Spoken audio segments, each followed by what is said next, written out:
Most days you'll find Dr. Bill Snyder with his old friend, the mighty Wurlitzer. Are you two old friends? Yeah. We've had a relationship all these years.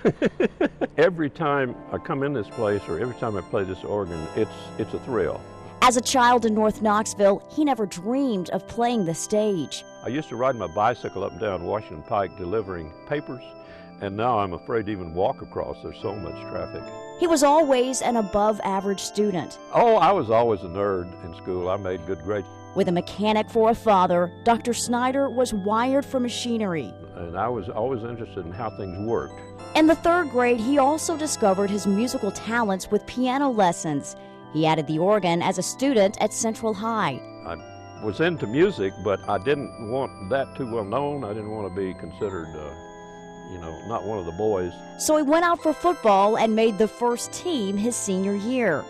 Then the Tennessee Theater was the date spot, and according to Dr. Snyder, a pretty good judge of character.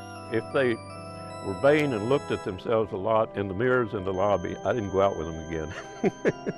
At UT Knoxville, he majored in engineering and got more than a college degree. We got fixed up with a blind date. That's how we met. He and his wife, Margaret, have been married now 55 years with 3 kids and 7 grandchildren.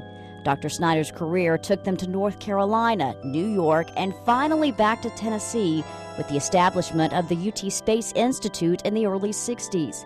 And I missed the total university. I missed undergraduate students. So he came back to Knoxville during the Vietnam era. There was a protest over in Circle Park in the Vietnam era, and I showed up with a peace tie on, big wide tie. Engineers are not usually very politically active. Dr. Snyder served UT for 40 years as department head, dean of engineering, and finally, chancellor. It was an enjoyable time. I was doing what I really wanted to do. The joy continued in 1979 with the reopening of the Tennessee Theater. Dr. Snyder had never played a theater organ, but applied. I said, I don't want money, I'll do it for pleasure. So that's how it started. Since then, he's had many crowd-pleasing performances, particularly as Wilma May in the Rocky Horror Picture Show. And I dressed in drag and came up playing the organ. I got a lot of compliments on my legs. What is your very favorite song to play on this organ? Tennessee Waltz. He's played it thousands of times. In fact, he closes each show with the Tennessee Waltz. But don't count on Dr. Snyder taking a final bow anytime soon. How long will you keep playing the mighty Wurlitzer? Until I die. Dr. Bill Snyder, born in Knoxville, homegrown in Tennessee.